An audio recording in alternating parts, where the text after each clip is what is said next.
শুরু হয় 96 সাল থেকে।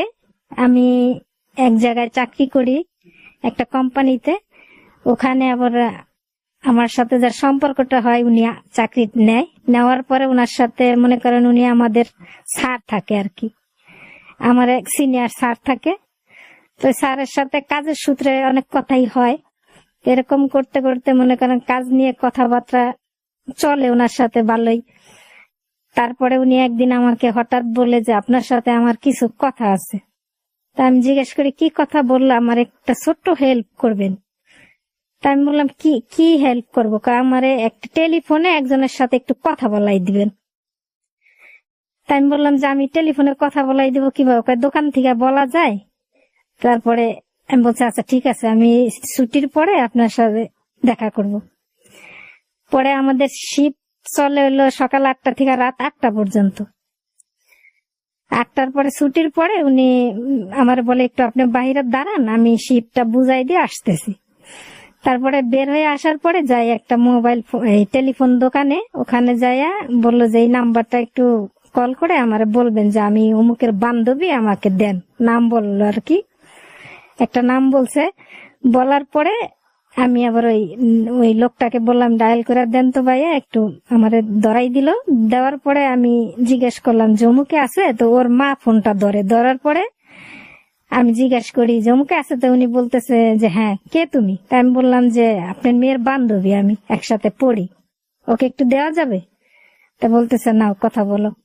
ডাইকা দেওয়ার পরে ওনাকে আমি দেই, উনি কথা বলার পরে উনি বললো যে আচ্ছা ঠিক আছে, আপনাকে ধন্যবাদ, যান বাসায় চলে যান।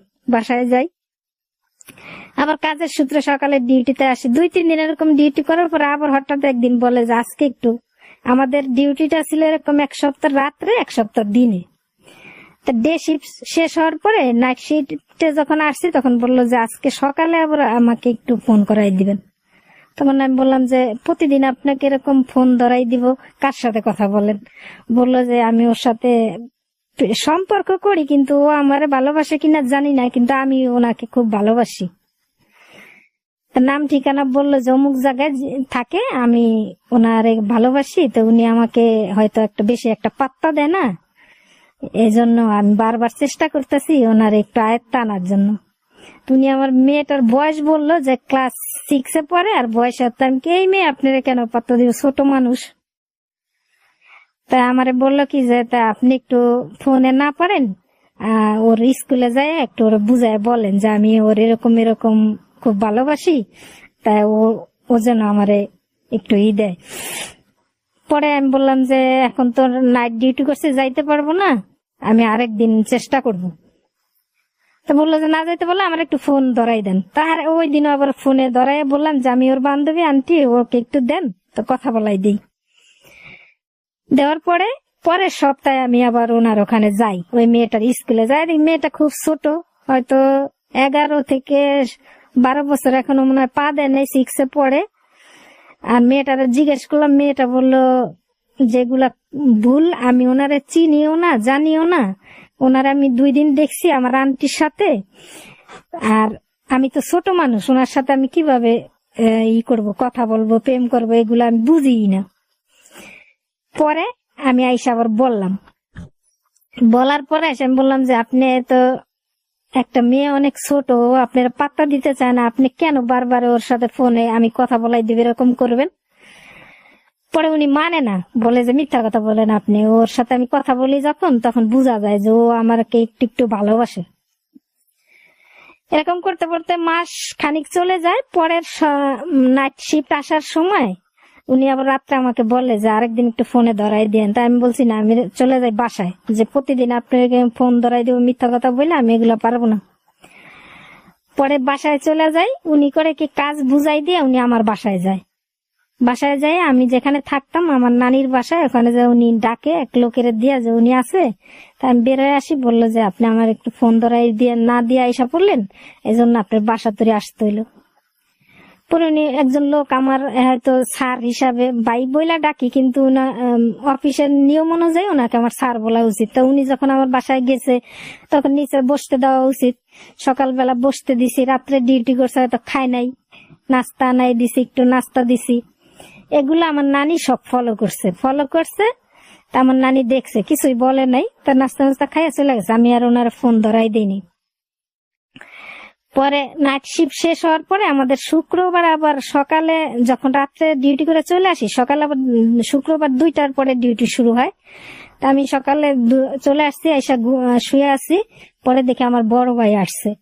আসার পরে নানির সাথে আলাপ করতেছে যে ওর একটা বিয়ে ঠিক করছি, ও তো লেখাপড়া বাদ দিয়া করলো না লেখাপড়া, তো এখন চাকরি বাকরি করে, মান সম্মান যায় আমাদের, তাইলে করে ওর একটা বিয়ে দিয়ে দিই। একটা ছেলে দেখছি আমি, খুব ভালো, আমার সাথে চাকরি করে। তাই আমার নানি আবার বলতেছে যে তা বোনের সাথে আলাপ করো, বোনের যদি রাজি হয় বিয়ে দিয়ে দাও।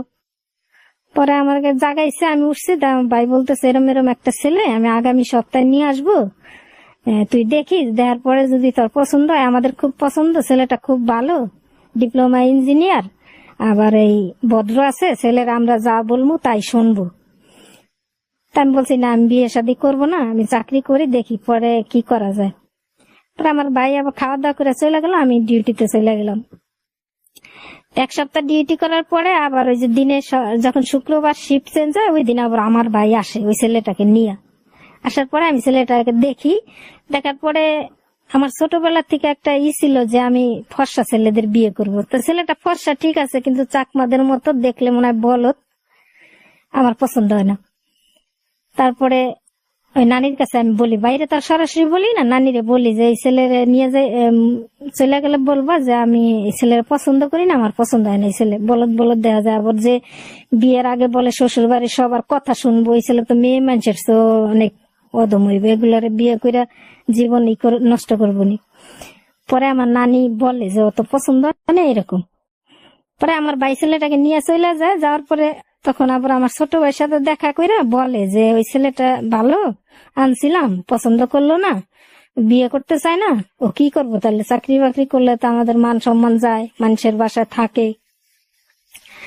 পরে আমার ছোট ভাই বললো তাহলে আমি কথা বলে দেখি। আমার ছোট ভাই আবার আমার ছোট বললো যে আমি আপনার সাথে কথা বলি, কি বলে। তা আমি 8টার পরে ছুটির পরে দেখি আমার ছোট ভাই দাঁড়াই আছে ফ্যাক্টরির সামনে। পরে বেরোইছি, পরে বলতেছে আমি কি ব্যাপার তুই এখানে, কয় ডিউটি শেষ করে আসলাম, আপনার সাথে কথা আছে। কি কথা কর ভাই, একটা ছেলে আনলো, আপনি পছন্দ করলেন না, ফিরাই দিলেন, ছেলেটা তো ভালো ইঞ্জিনিয়ার ছিল, বাইরের কোম্পানিতে চাকরি করে। তাই বলছি না, আমি বলদ, দেখা যায় বলদের মতো চাকমা চুকমা গুলা বিয়ে করুম না, আমার সময় যখন হইব তখন আমি বলুম। তারপর আমার সাথে আমার নানির বাসায় যায় ওই ভাই। নানির বাসায় যাওয়ার পর নানির সাথে আলাপ করে, তা নানি আবার বলছে কি যে ও তো বিয়ে শাদিতে রাজি হয় না, কেন জানোস, ওর ফ্যাক্টরি থেকে একটা ওদের শিফটি ইনচার্জ আছে, উনি আসে ওর কাছে দেখি, তো ওই ছেলের সাথে মনে হয় হয়তো সম্পর্ক আছে, এই কথাটা বলে। বলার পরে আমার ছোট ভাই মানে আমার বড় ভাইরা আবার জানায় যে বিয়েতে রাজি হয় না, এই জন্য হয়তো ওই ছেলের সাথে মনে হয় প্রেম টেম করে, এই জন্যই হয়তো রাজি হয় না। তা আমার নানির কাছে আবার শুনছে ছেলেটার নাম কি, ওই নাম যাই না, ওই নাম নিয়ে উনি ওই ফ্যাক্টরিতে যায়, আমার 2 ভাই ফ্যাক্টরিতে যায়। পরের দিন ছুটির পরে যাওয়ার পরে তো আমি তো ডিউটিতে আসি ওদের ছুটির পরে আর কি, আমি তো ডিউটিতে রাত 8টা পর্যন্ত করবো, আর আমার ভাইদের ছুটি হয় 5টা বাজে। ওরা ছুটির পরে ফ্যাক্টরিতে যায়, দাঁড়ান দিয়ে ওনারে ডাকানোর পরে আমার ছোট ভাই বড় ভাই দুজনেই খারাপ ব্যবহার করে, অনেক থ্রেট দেয় যে তোমার কাইটা ফেলাবো, ট্রাকে চলে চাপা দিব, আমার বোনের সাথে সম্পর্ক করলো, ভিন দেশের একটা ছেলে, আমাদের দেশ এক দেশে, তোমার দেশ এক দেশে, আবার দেখতেও আমার বোনের সাথে মানাইবো না, কারণ খুব না হ্যাংলা পাতলা ছিল, তো আমার সাথে দাঁড়াইলে মনে হয়তো আমার বয়সে ছোট, কিন্তু আমরা সেম এইজেরই, হ্যাঁ 76 জন্ম, আমার 76 জন্ম, কিন্তু দেখতে দেখা যায় যে শুকনা হালকা পাতলা গঠনগুলা, দেখলে মনে হয় যে বয়স হয়তো আমার চেয়ে অনেক কম। তা আমার বাইরে অনেক কিছু বইলা যায়। তা বলার পরে উনি এই অফিসে ঢুকার পরে দেখি চোখ মুখ অনেক লাল, আর মনে করেন কান্না কান্না ভাব এরকম দেখায়, মুখটা কালো। তা আমরা তো কাজের ধান্দায় থাকি, জিজ্ঞেস করি নাই। পরে ছুটির পরে 8টা বাজে যখন বের হয়েছি, তখন দারোয়ান বলতেছে যে আপা আপনার 2 ভাই আইসা এরকম ইনচার্জ রে খুব বকাঝকা কইরা গেল, কি ব্যাপার, ওনারা বকলো কেন, আপনার সাথে কি খারাপ ব্যবহার করছে কাজ নিয়ে? তা আমি বলতেছি না তো, আমার সাথে খারাপ ব্যবহার করবো কেন, কাজ নিয়ে আমি কাজের কি জ্ঞান যাম, উনি আমার কাজ বুঝাইলে আমার মেশিনে 6 জন লোক খাটে, সবার কাজ আমি দেখি, আমার প্রোডাকশন সবার চেয়ে বেশি, আমার সবাই ভালো জানে, তার কাজ নিয়ে কি হইব। বলতেছে না এরকম দেখলাম ইনচার্জ রে বইকা গেল, কি ব্যাপার আপনার বাইরে আইসা। পরে আমি চলে গেছি, আমি আর জিজ্ঞেস করিনি। পরের দিন আমি ফ্যাক্টরিতে আইসা জিজ্ঞাসা করবো এটা চিন্তা ভাবনা করছি। তাই আমি বাসায় যাই আবার নানিরে জিজ্ঞাসা করছি, নানি ভাই বড় ভাই আর ছোট ও আসছিল, পরে কয় হ্যাঁ। তা আমি কিরম এরকম ফ্যাক্টরিতে যাইয়া ইনচার্জ রে বইকাইছে কি জন্য, কয় এরকম এরকম। আমি বলছি তুই মনে হয় ওর সাথে সম্পর্ক করো, সেজন্য বিয়ে করতে রাজি না। আমি এই জন্যই যায় 2 ভাই বইকাইছে। পরে ছুটির পরে আমি তো বাসায় চলে গেছি, উনি আবার শিফট বুঝাই দিয়া নাইট ডিউটিতে যে ডিউটি করবো না বুঝাই দিয়া 9টা বাজে আমাদের বাসায় গেছে। যাই আমার সাথে আর কথা বলে না, ওই নানি আর ওই নানা ছিল ওনাদের সাথে কথা বলছে। যাই বলতেছে যে নানা নানি একটা কথা নিয়ে আসছি, আমার নাম ধরে বলছে যে ও যদি রাজি থাকে তাইলে আমি ওকে বিয়ে করতে চাই, আপনারা একটু আমার 2 জনের বিয়ে হেল্প করবেন। এই কথা বলছে। পরে নানি বলতেছে ওর তো ভাই আছে, গার্জিয়ান আছে, জিজ্ঞাসা করে দেখি কি বলে। পরে চলে গেছে। চলে যাওয়ার পরে আমার ছোট ভাই আবার এর পরের দিন আবার আমার সাথে দেখা করতে আসছে। আইসা বলতেছে যে আপনার যে বিয়ে ঠিক করছে ওই বিয়ে আপনি করবেন, এত কোনো ওই নাই। আমি বলছি না আমি বিয়ে করব না। আর তোরা এরকম এরকম আমাদের অফিসে যাই ইনচার্জ রে এরকম করছ কেন, কেটা আমাদের ব্যাপার, যা করার আমরা দেখবো, কিন্তু আপনি এই ছেলে বাদ দিয়া আমরা যে ছেলে আনছি ওই ছেলের বিয়ে করতে। আমি তো এই ছেলের কোনোদিন বলি নাই বিয়ে করব কিংবা আমার সাথে সম্পর্ক, তোরা আমার কাছে জিজ্ঞেস না করে 2 ভাই যায় ছেলেটারে এরকম করলি, তা এটা কোনো ভালো কাজ হয়েছে? বলতেছে ভালো মন্দ দেখার বিষয় না, কিন্তু আপনারা আমরা যেভাবে বলবো এইভাবে করবেন। তা আমি বলছি না আমি তো ছোট মানুষ না যে তোরা যেভাবে বলবে আমি ঠিক ওইভাবে করব। তারপরে আমার ছোট ভাই কি করছে, আমার মারে দেশের থেকে খবর দিয়ে নিয়ে আসছে, লোক দিয়া খবর দিয়ে নিয়ে আসছে। তখন তার ফোন টোনের যুগ ছিল না। খবর দিয়া 2-3 দিন পরে দেখি আমার মা আসছে আমার কাছে।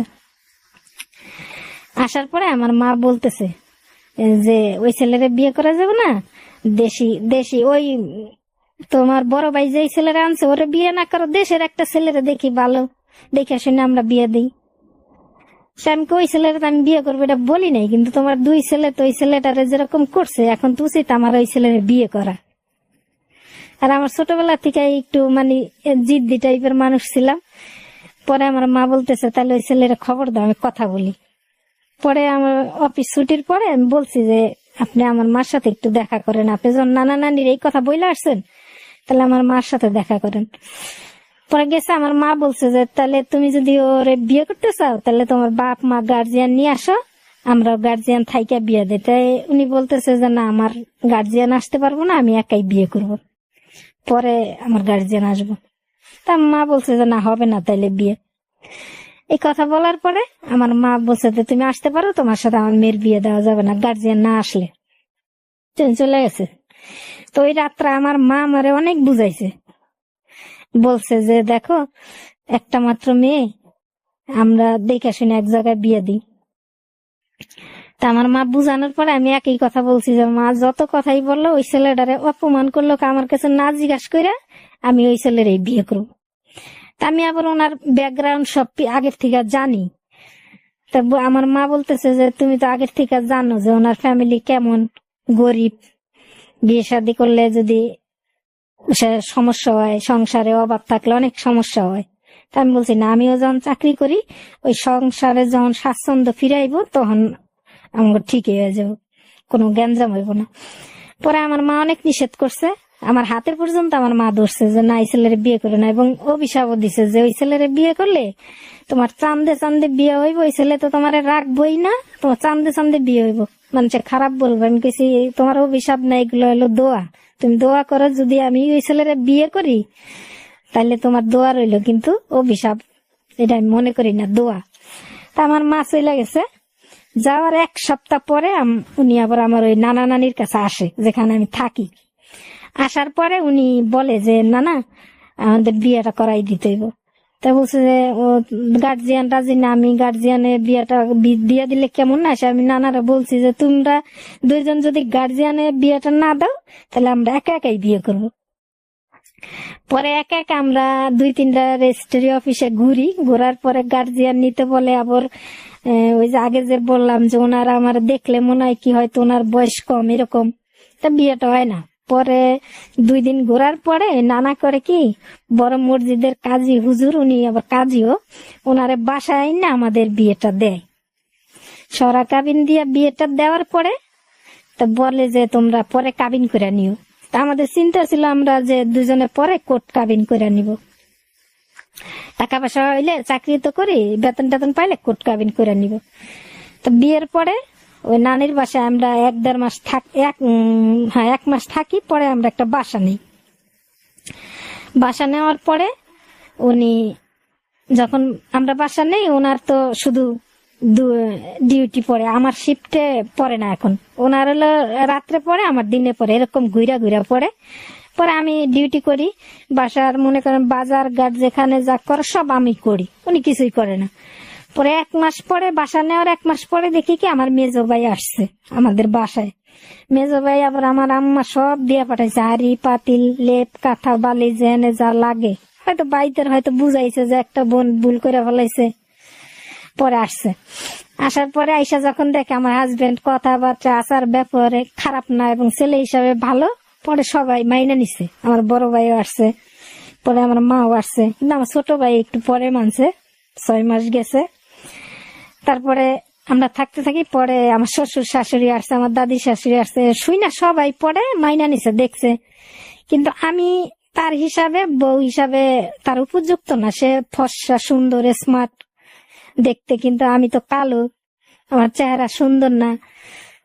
তো প্রথম আমার শ্বশুর শাশুড়ি কইছে যে কেমন একটা ছেলে, কেমন মেরে বিয়ে করলো। তো আমার দাদি শাশুড়ি বললো যে ওইটা না দেখে বউয়ের গুণ দেখো, বড় আচার ব্যবহার কাজে কর্মে দেখো। তা আমি আবার কোনোদিন ছোট থেকে বড় হয়েছি কাজ করি নাই, কিন্তু বিয়ের পরে আমি সব করতে পারতাম, রান্না থেকে শুরু করে সবকিছু করতে পারতাম।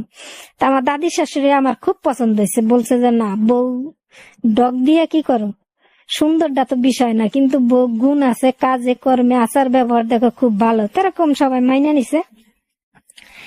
নেওয়ার পরে বছর যা ঘুরতে আমাদের শ্বশুর বাড়িতে আমার নিয়ে যায় ঈদের সময়। তা আমার এক ফুফা শাশুড়ি আছে, ওনার ফুপু, উনি আসে আমার নিতে, আর আমার শাশুড়ি আসে, আমার শ্বশুরের চাচতো বোন আর কি। তা নিয়ে যায় আমারে, মার্কেট টার্কেট করে নিয়ে আমার শ্বশুর বাড়িতে আমার নিয়ে যায়। নিয়ে যাওয়ার পরে আমি ওখানে যাই। যাওয়ার পরে আমি আমার নানি শ্বশুর বাড়ি, ফুপু শাশুড়ি বাড়ি, সব বাড়িতে আমার নিয়ে ঘুরায় দেখায় যাই।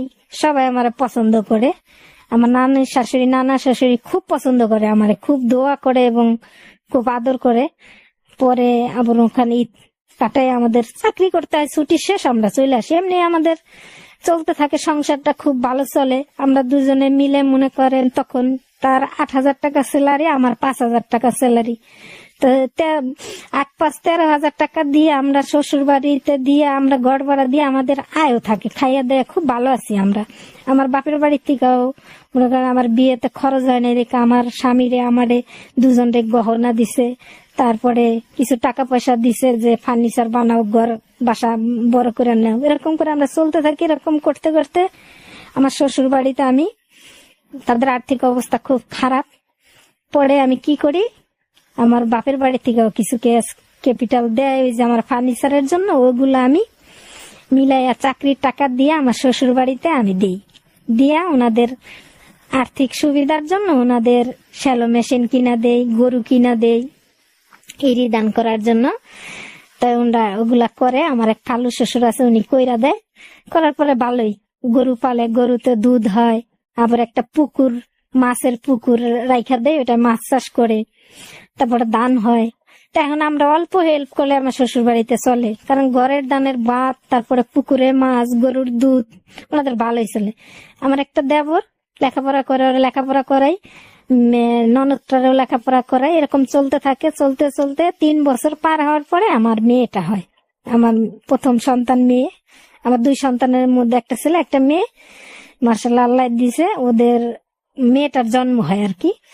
জন্ম হওয়ার পরে আমি শ্বশুর বাড়িতে মেয়ের 6 মাস বয়স যখন, তখন শ্বশুর বাড়িতে যায়। আমার বাপের বাড়িতে আমার মেয়ের জন্ম হয়, তা আমার শ্বশুর যায়, আমার আবার ঢাকায় নিয়ে আসে। টাঙ্গাইলের বিখ্যাত মিষ্টি নিয়ে যায়, অনেক মিষ্টি নিয়ে যায় আমাদের বাড়িতে, তো সবাই খুশি হয়। পরে আবার ঢাকায় আসি, আসার পরে 6 মাস পরে আমার শ্বশুর বাড়িতে আমার মেয়ের নিয়ে আমি যাই, সবাই খুশি। এরকম করে চলাফেরা থাকতে থাকতে আমার মেয়ের বয়স যখন 1.5 বছর, তখন আমার ননদের আমি বিয়ে দিই। তাই ওই দেশের একটা নিয়ম, যৌতুক দিয়ে বিয়ে দিতে হয়। তা আমি যৌতুকের কথা শুনে বিরোধিতা করি। তো ওই বিরোধিতা করাতে আমি একটু আমার শ্বশুর শাশুড়ির কাছে কালার হই যে উনি মেয়ের বিয়ে দিব যৌতুক দিয়ে, উনি নিষেধ করে কেন, ওনার কি সমস্যা।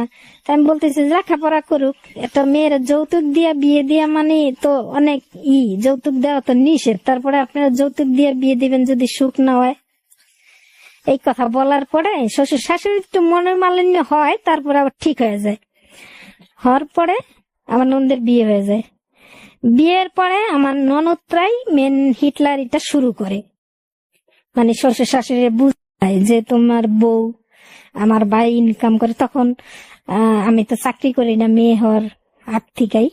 তখন উনি আমার ননদে আর কি পরামর্শ দেয় আমার শ্বশুর শাশুড়িরে যে তোমার ছেলে ইনকাম করে, বউয়ের কথায় তোমরা শুনো, বউর কথায় চলতে হইব কেন। তা আমার শাশুড়ি আবার খুব ভালো মানুষ, নরম, তো বলে যে বউ সব শুনতে হইব না, বউ বড় ছেলে বড় বউ, আর বউ তো এমন খারাপ কিছু বলে না। তাহলে আমাদের সংসারে যত আর্থিক অনটন আইনা দিল তো উনি আর্থিক সুবিধা ভালো দান করে দিল, তারপরে গরু করে দিল, পুকুর করে দিল, ওনার উচিলাই তো হইছে। আমার দাদি শাশুড়ি আবার বলছে কি যে বলো যে লক্ষ্মী আইছে তোমাদের সংসারে, তোমরা তো পাতিলের তলায় কালি পড়তো না, এখন তো এই বউ আইসা তোমাদের দুধে ভাতে খাওয়াইতেছে, তাহলে মনে করো যে তোমাদের লক্ষ্মী আইছে। তা আমার দাদির শাশুড়ি আবার ওই বছরে মারা যায়। পরে ওই আমার ননদেই হিটলারি শুরু করে সংসারটায়, মানে পরামর্শ দেয় আমার শাশুড়ি।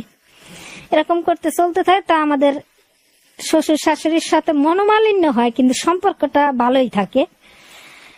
তা আমার স্বামী আবার একটু এরকম মানুষ যে মনে করেন যে যা বলবো ওইটাই, কিন্তু প্রতিবাদ করে না কোনোদিন। যদি কেউ তার সাথে খারাপ ব্যবহার করে সেটারও প্রতিবাদ করবো না, তার ওয়াইফের খারাপ কথা বললে সেটাও বলবো না, কিন্তু মা বাবার সম্বন্ধে খারাপ কথা বললে সে প্রতিবাদ করে না। এরকম একটা মেয়ে, এই পুরুষ। পরে আমার মেয়ে হওয়ার 1 বছর পরে উনি কি করে চাকরি বাদ দেয়, চাকরি বাদ দিয়ে বলে কি আমার ছোট ভাইরে বলে যেরকম চাকরি আমি ছাইরা দিতে চাই, তুমি কিছু টাকা দাও আর আমি কিছু টাকা দেই, আর 2 জন পার্টনার আছে, আমরা একসাথে ব্যবসা শুরু করি। আমি যখন কাজ জানি তাহলে পরের চাকরি করে অল্প বেতন কেন পাবো, 15,000 টাকা বেতন পাই, তার চেয়ে আমি ফ্যাক্টরি দেই, তুমিও শেয়ার হও, আর 2 জন পার্টনার আমি জোগাড় করছি, এই কথা বলে। তা আমার ছোট ভাই বলে যে আমার মেজো ভাই আছে, মা আছে, বড় ভাই আছে, ওনাদের সাথে আমি কথা বলি দেখি, আমি তো বিদেশ যাব, তো বিদেশে যাওয়ার জন্য তো যেই টাকাগুলো আছে আর কিছু টাকা আমি জোগাড় করে আসি এরকম। পরে এই বুদ্ধি দেওয়ার পরে আমার সাথে কথা বলে আমার হাজবেন্ড। তখন আমি বলি কি যে তোমার তো টাকা নাই, তুমি তাহলে কিভাবে শেয়ার হইবা। কয় দেখি কাকা আছে, খালারা আছে, এদের থেকে কিছু নেই, আর তুমি কিছু টাকা আনো, তুমি কিছু টাকা নেও তোমার মার থেকে, যদি পারো। এটা আমার প্রেশার দেয় না, কিন্তু বলে যদি পারো নেও। তখন আমি বলি যে এটা তো আমার প্রেশার দেওয়া না, কিন্তু এখন আমার ভাইরা যদি শেয়ার হয় তাহলে তো ওই টাকাটা ওরাই জোগাড় করবে, আমারও তো কিছু দিতে পারবো না। পরে তারপর আমি আমার মার সাথে আলাপ করি আর আমার বড় ভাইয়ের সাথে আলাপ করি। তখন আমার মা বলে যে যাক, যখন জামাই তোর এই কথা বলছে, বিয়েতে তো আমরা খরচপাতি দেই নাই, কিংবা কোনো ফার্নিচার দেই নাই, খরচ হয় নাই, কাউরে খাওয়াই নাই, তো 1,03,000 টাকা আমি জোগাড় করে দিই। তা মা বলছে যে আমার জমি আছে, ওই জমি বিক্রি করে তোমার আমি টাকা দিই। তো দেওয়ার পরে বলার পরে উনি টাকাটা দেয়। তো এই টাকা নিয়ে আর আমার চাচা শ্বশুরে দেয়, খালা শাশুড়ি দেয়, দিয়ে কিছু মিলে হয়তো 5 লাখ টাকার মতো উনি শেয়ার হয়, আর আমার ভাইরা হইলো 8 লাখ টাকা শেয়ার হয়। পরে শেয়ারে আর 2 জন পার্টনার নিয়ে আর 2টা মেশিন কিনে 30-35 লাখ টাকা দিয়ে 2টা সেকেন্ড হ্যান্ড মেশিন কিনে ব্যবসা শুরু করে। প্রথম ভালোই ব্যবসা হয়, চলে। তা আমার ভাইরা বছর 2 না যাইতেই বলে যে আমাদের পার্টনারের লাভটা বুঝাই দাও, ওই 2 বছর কাছে টাকা পয়সা দাও না, আমাদের কিছু বুঝাই দাও টাকা পয়সা। তো উনি বলে কি যে না, মেশিন আরেকটা কিনতে হইব, ফ্যাক্টরি বাড়াইলে অনেক বড় বড় অর্ডার পাওয়া যায়, এই 2টা মেশিন থাকলে অর্ডার করা যায় না, বাইরে করাইতে হয়, তারও পরে নেন। তা আমার মেজো ভাই বোনের সাথে রাগারাগি করে যে তুমি টাকা নিলা, 2 বছর হয়ে গেল, ব্যবসার টাকা পয়সা দেয় না আমাদের, কিভাবে করতে হয়, জমি জমা বিক্রি করছি, লাগাই আনছি, ওইগুলো না ছাড়াইলে আমরা চাষ করতে পারবো না। তা রাগারাগি করে। তা আমার সাথে বলে আমার মেজো ভাই যে ভালো বইলা বুঝাইয়া বলি যে আমাদের টাকা, লাভের টাকা কিছু দিতে, নাহলে কিন্তু আর আমি মারো। তা বলি, আসে কয়, হাসে, কয় কি দি, মানে সময় হইলে আরো পার্টনাররা আছে না, এত তাড়াহুড়া কেন? পরে আমার মেজো ভাই জিজ্ঞেস করে বলছো? হ্যাঁ বলছি। পরে উনি আসে, পরে আবার মেজো ভাই বলে যে টাকা দিবা কবে বলো, কথা বলে না। এসে কয় দি, মানে যখন সময় আইব তখন বুঝাই দিম আপনি কিছু টাকা। পরে আমার মেজো ভাই রাগারাগি করে উনি শুয়ে থাকে আমাদের বেডরুমে। আমার মেজো ভাই করে কি, ঘরের থেকে তালা নিয়ে ওনার তালা মেরে দেয়, কয় বেরোইতে দিম না, ওরে ফ্যাক্টরি তো যাইতে দিম না, ও ঘরেই থাক, ফ্যাক্টরি আমরা বুঝে নিব। পরে আমার মা আবার থাকে বাসায়, ঘন্টা খানিক পরে আমার মেজো ভাই চলে যায় ফ্যাক্টরিতে। পরে আমার মা তালা খুইলা দেয়, দেওয়ার পরে উনি রেডি হয়ে আবার ফ্যাক্টরিতে যায়, আসে, তাই তেমন একটা কিছু বলে না। তারপর রাত্রে আসার পরে আমি জিজ্ঞেস করি যে তোমার তো লজ্জা শরম বলতে কিছু নাই, তোমার এরকম তালাবন্দি করে দিল, আমি তো লজ্জায় বাসায় আসতাম না, যে আমার একজনের ঘরে তালাবন্দি করে রাখলো। কয় কিসের লজ্জা, আর কাজ হে করছে, আমার কাজ আমি করি। তো এটা নিয়ে কোনো সম্পর্ক খারাপ হয় নাই, মনে করেন এমনি ভালোই চলতেছে। চলার পরে বছর 2 আবার চলে গেল ফ্যাক্টরি দেওয়ার, 3 বছর হয়ে গেল। তখন আবার আমি কনসেপ্ট করি, আমার ছেলেটা পেটে আসে। পরে তখন আবার শুরু হয় আমার ভাইদের সাথে দ্বন্দ্ব, ওই টাকা পয়সা নিয়ে, এমনকি হাতাহাতি হয়ে যায়। আমার মেজো ভাই যায় তারা মারতে, পরে আরো 2-1জনের ফিরায় ফ্যাক্টরিতে যারা ছিল। এগুলো আবার আমার শ্বশুর বাড়ির কেউ জানে না, উনি জানে, আর আমার এক দেবর আছে উনি জানে, ফুফা শাশুড়ি ঘরের দেবর। এগুলা করে। তারপরে উনি আমার সাথে কোনো খারাপ ব্যবহার করে না, বলে না। পরে আমি অসুস্থ হয়ে যাই, অসুস্থ হওয়ার পরে মেয়েটাকে আমার বাপের বাড়িতে পাঠাই। তখন আবার খবর আসে যে আমার মা খুব অসুস্থ, তাই আমি বাড়ি যাই, আমার মায়ের নিয়ে আসি, হাসপাতালে ভর্তি করে আমার বড় বাড়ি বাসায়। পরে আমি অসুস্থ হয়ে যাই, পরে আমি এসে শুনি যে ওনার এরকম হাতাহাতি হয়েছে, এরকম করছে। আমি জিজ্ঞাসা করার পরে কয় ওইটা কিছু না, ওইটা ফ্যাক্টরির ব্যাপার, ফ্যাক্টরিতেই থাক। আপনার বাচ্চা আর আপনার মা এসেছে আপনাদের বাড়িতে, তারপর থেকে আপনি ঘটনাটা বলবেন। আচ্ছা ঠিক আছে। তখন 4 মাস বয়স যখন আমার মা আসে আমাদের বাসায়, আমার 2 ভাইও আসে, আইসা ওই টাকা পয়সা নিয়ে অনেক কি করে। তা আমার মা আর থাকে না, চলে যায় আমার বড় বাড়ির বাসায়। যাওয়ার পরে উনি আবার বাসায় আসে, জিজ্ঞেস করি আমি যে এরকম এরকম টাকাটা দিয়ে দাও, আর এরকম করলে তো সম্পর্কটা নষ্ট হয়ে গেল। আমি একটা মেয়ে, আমার মা অসুস্থ মানুষ, শ্বাসের রোগী, বাবা নাই, কোন দিন মারা যায়, তারপরে আমি দেখতে পাবো না, তাহলে দিয়ে দাও। আচ্ছা দিয়ে দিব, কোনো সমস্যা নাই, দিয়ে দিব। এরপরে থেকে আমি লক্ষ্য করি উনি বাসায় দেরি করে আসে এবং ফ্যাক্টরিতে বেশি সময় দেয়। আবার ফ্যাক্টরির লোকেরা জিজ্ঞাসা করলে বলে যে না, স্যার তো থাকে না, কোথায় কোথায় যায়, ফ্যাক্টরি তো বেশি থাকে না। পরে আমি আবার বাসায় আসার পরে জিজ্ঞাসা করি, ওই আমাদের বাসায় রেগুলার একটা পিয়ন যাতায়াত করতো অফিসের, তো ওরা জিজ্ঞাসা করলে কয় না স্যার বাসায় নেই, স্যার কোথায়, এই অফিসে নেই, কোথায় যেন গেছে। তাই তুমি বাসায় এসে বলো যে অফিসে কাজ আছে, কিন্তু কোথায় যাও, কথা বলে না। বকুল সাহেবের সাথে গেছিলাম, অমুকের সাথে গেছিলাম, এই কথা বলে। তাই বকুল সাহেব উনি উনাদের পার্টনার। তা আমি আগের থেকেই জানতাম যে উনি আবার ওই মাজার ঠাজার ঘুরে, একটু মদ ঠদ খায়, এরকম লোক, মাজারের প্রতি ওনার খুব তারপরে বলছি যে তাহলে তুমি ওনার সাথে কেন ঘুরো? কয় আমার পার্টনার, যেখানে আমার প্রয়োজন যাইতে হয় ওনার সাথে আমি গেলে তোমার সমস্যা কি? তাই আমি কি, উনি তো লোক ভালো না। কয় লোক হিসাবে ভালো, কিন্তু ওর একটু নেশা আছে, মাজারে মাজারে ঘুরা। তাই আমি, মাজারটা তো ভালো না। কয় এটা আমি দেখবো, তুমি এগুলো নিয়ে পেনা পেরে না তো, এগুলো এটা বলতো। পরে যখন আমার ছেলের 5 মাস পার হয়ে যায়, তখন আমার শাশুড়ি আসে আমার বাসায়। জন্মের পর একবার আসছিল, দেখা গেছে। তো আসার পরে তা আমি বলতেছি যে আমি আপনার সাথে বাড়ি যাব। কয় কেন আসে? আমি কেমনি বেড়াইতে যাব? পরে আমার শাশুড়ি আমারে নিয়ে যায়, আমার শ্বশুর বাড়িতে যাই, আমার মেয়েরে নিয়ে যায়। তা আমার শাশুড়ি নিয়ে যাওয়ার পরে উনি যায় আবার আমারে নিয়ে আসে, 1 সপ্তাহ পরে যায় নিয়ে আসে। থাকার পরে দামকে কি আমার একটা কাজের লোক দিয়ে আমার ছেলেটারে তো কুলে নেওয়ার কেউ নেই, আমার বাড়ির থেকে কেউ আসতে পারে না, মেয়েটাও ছোট, তা আমার সংসারে তো কষ্ট হয় আমার। তা আমার নন্দে ওইটা বলে কি যে কাজের লোকের কি দরকার, ভাবি বাড়িতেই চলে আসেন, বাবু তো ছোট, বাড়ি থাকেন, ঘর দুয়ারও ঠিক হইব না, বাড়ি আসলে আবার পরে যখন আমার মেয়ের কথা বলে যে ওরা স্কুলে ভর্তি করেন তখন ঢাকা চলে যায়।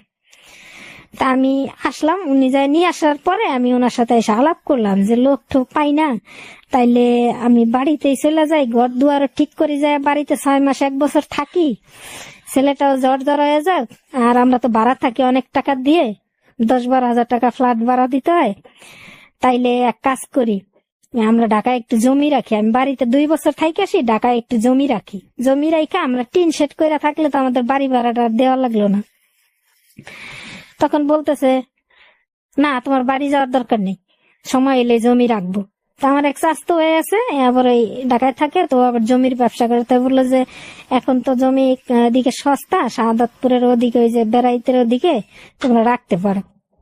তা আমি আবার বাড়ির বাসায় একদিন বেড়াইতে যাই, তখন আলাপ করি, তাই সব বলি, কয় না দরকার নেই, তোমার বাড়ি যাওয়ার দরকার নেই, আর জমি যখন ব্যবসা বড় হোক তখন জমি রাখার সময় হবো তখন রাখবো, এই কথা বলে। তারপরে আমি বলি না আমি বাড়িতে চলে যাবো, বাড়িতে তোমাদের বাথরুম নাই, তারপরে ঘর সুন্দর না, আমি বাড়ি গেলে এগুলো সব ঠিক হইব। পরে এক পর্যায়ে বলে যে আচ্ছা যাও। তখন আমার শাশুড়িরে আমি খবর দেই, আমার শাশুড়ি আসে, আসার পরে আমরা বাড়ি যাই, যা থাকি। থাকার পরে তখন বলি যে বাসা ছাইরা দিতে হবে, মাল জিনিস কিভাবে নেওয়া যায়। তো আমার শ্বশুরে বলে যে এখানে গরুর ট্রাক যায়, তো ওই ট্রাক আবার খালি আসে, তুমি মাল নিয়ে আসতে পারবা। তখন বাসা ছাইরা দিই। ছাইরা দেওয়ার পরে আমার দেবর আবার ওই ফ্যাক্টরিতে পাঞ্চিং শিখে, তো আছে, তো আমি কি 2 ভাই একটা রুম নিয়ে থাইকো। আচ্ছা ঠিক আছে দেখা যাক, তুমি যাও। তা গেছি আমার শ্বশুর বাড়িতে যাই, আমি প্রথমে 2টা রুম করছি, তারপরে 3টা, আমার শ্বশুরের বড় ঘর, ওই ঘরের মধ্যে 2টার আগে আসছিল 2 রুম, আমি আবার যাই 3 রুমের মতো কইরা, ফ্লোর পাকা কইরা, সুন্দর পার্টিশন দিয়া, বাথরুম পাকা কইরা, গোসলখানা দিয়া, পাকঘর পর্যন্ত পাকা কইরা আমি ওই যে 2 রুমে আমার মাল জিনিস রাইখা থাকতেছি। তে এই ভিতরে আমার ওই ননদ বললাম না একটু হিটলারি ভাব করছে আগে, এখন আইসা বলতেছে যে আমার শাশুড়ি বলতেছে তোমার বড় বউ 2 রুম দখল করে নিছে, তোমার ছোট ছেলের বিয়ে করাইলে কি করবা। তা আমার শাশুড়ি বলে যে এখন তো ছেলে বিয়ে করে নাই, বড় বউ তো থাকবো না, রুম করছে থাকতেছে, মাল জিনিস নিয়ে পরে তারপর ঢাকায় চলে যাবে। পরে আমার শাশুড়ির কাছে আমি শুনি না, কিন্তু আমি এমনি কথাটা রুম থেকে শুনতে পাই। তখন আমি যে আমার শাশুড়ি জিজ্ঞেস করি, তো আমার শাশুড়ি বলে না কিছু বলে নাই।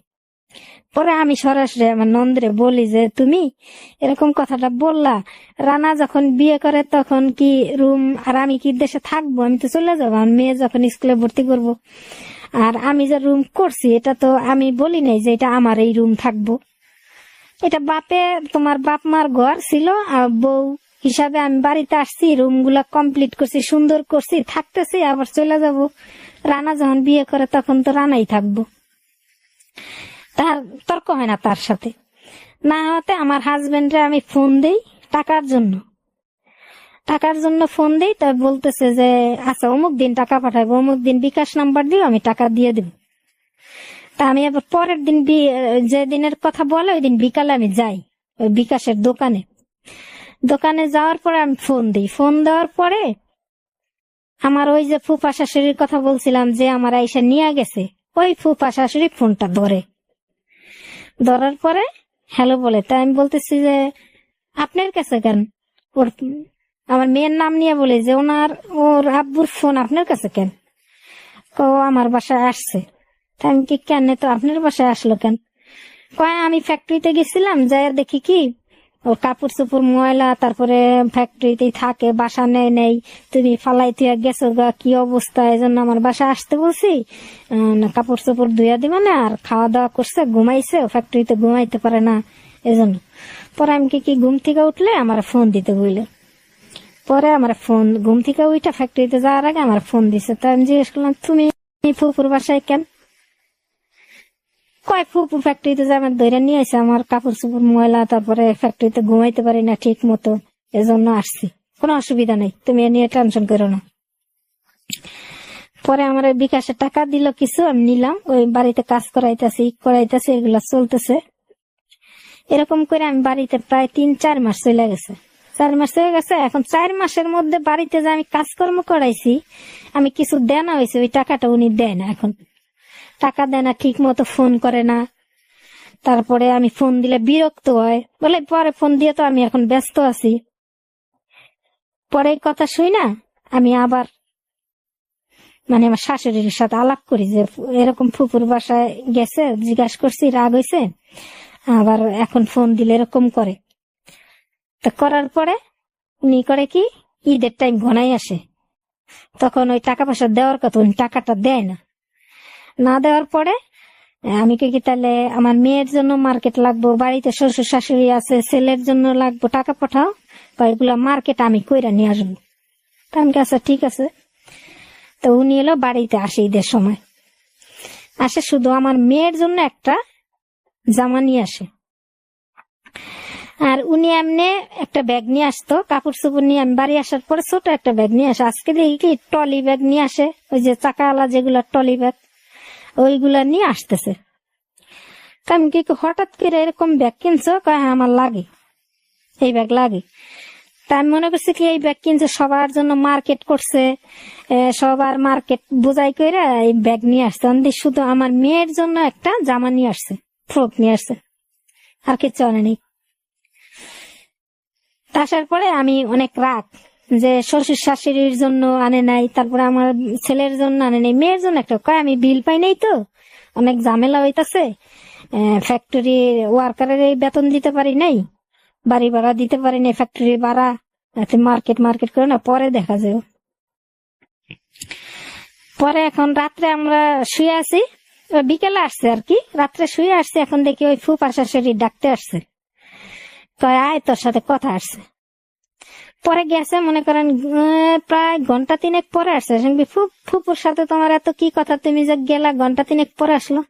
এটা তুমি বুঝবা না, এটা অন্য ব্যাপার, এরকম অন্য ব্যাপার। এ নিয়ে একটু মনোমালিন্য হইতে থাকে, আমাদের কথা কাটাকাটি হয়।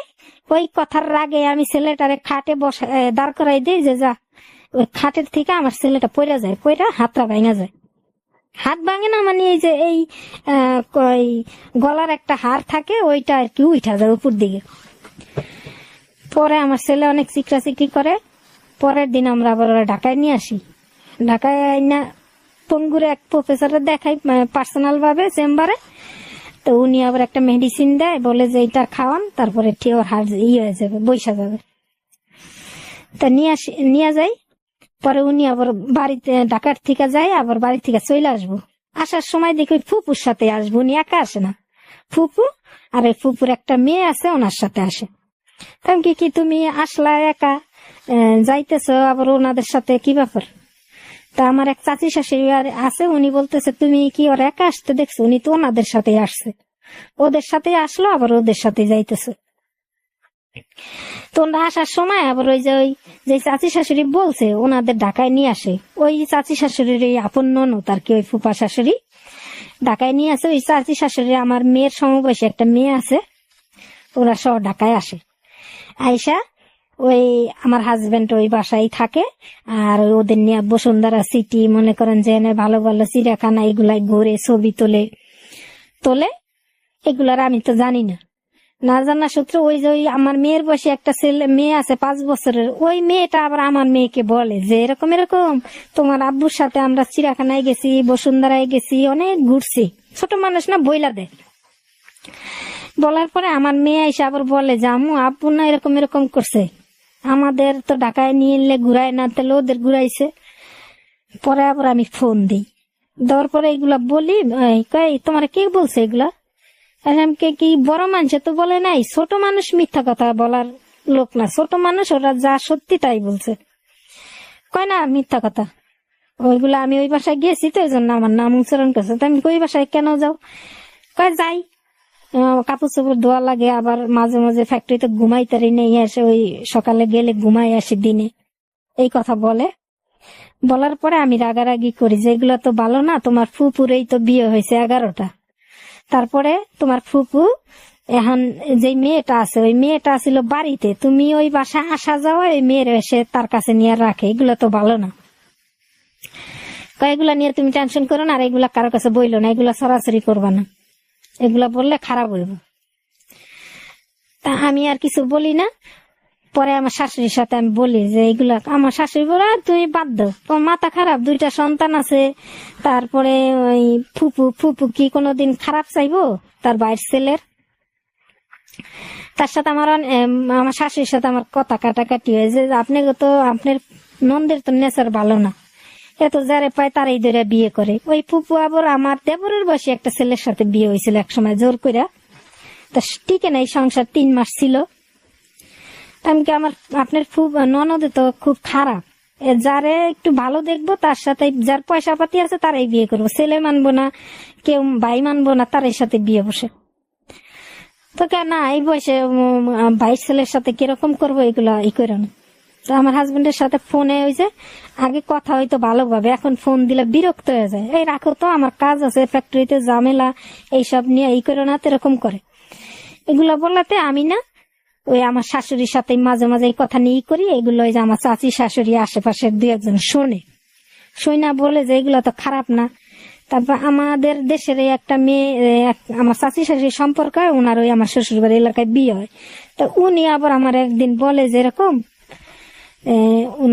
ওরে তোমার হাজবেন্ড একদিন দেখছি ওই আমার ফুফা শাশুড়ির কথা বলে যে ওর সাথে বাজারের ব্যাগ নিয়ে তার পিছে পিছে ঘুরতেছে।